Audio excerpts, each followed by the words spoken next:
अस्सलामुअलैकुम वरहमतुल्लाहि वबरकातुहू। उम्मीद है सब खैरियत होंगे।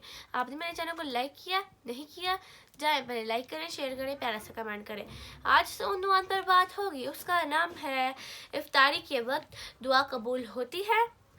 सैयदना अब्दुल्ला बिन उमर बिन आस रज़ियल्लाहु अन्हु फरमाते हैं कि रसूलुल्लाह सल्लल्लाहु अलैहि वसल्लम ने फरमाया, बेशक इफ्तार के वक्त रोज़ादार की दुआ को रद्द नहीं किया जाता।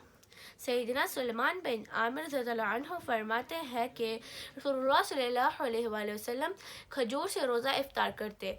अगर खजूर ना होती तो छुआने से, अगर ये भी ना होती तो पानी से इफ्तार कर लेते।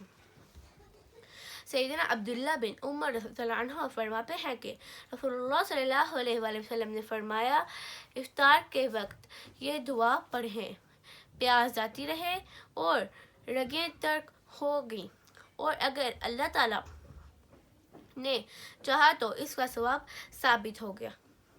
सैयदना ज़ैद बिन खालिद रज़ियल्लाहु अन्हु फरमाते हैं कि रसूलुल्लाह सल्लल्लाहु अलैहि वसल्लम ने फरमाया, जो शख्स किसी रोज़ेदार का रोज़ा इफ्तार करवाए या किसी गाजी का सामान तैयार करवाए तो इसे इस रोज़ेदार या गाजी के बराबर सवाब दिया जाएगा।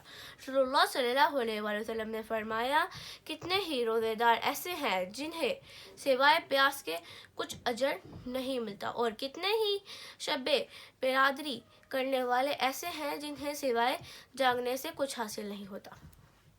जज़ाकल्लाह। उम्मीद है आपको मेरा ब्लॉग बहुत अच्छा लगा होगा।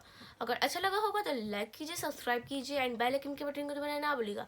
तब तक के लिए मुझे अपनी दुआ में याद रखिएगा। मिलते हैं अपने नेक्स्ट ब्लॉग में, तब तक के लिए अल्लाह हाफिज़।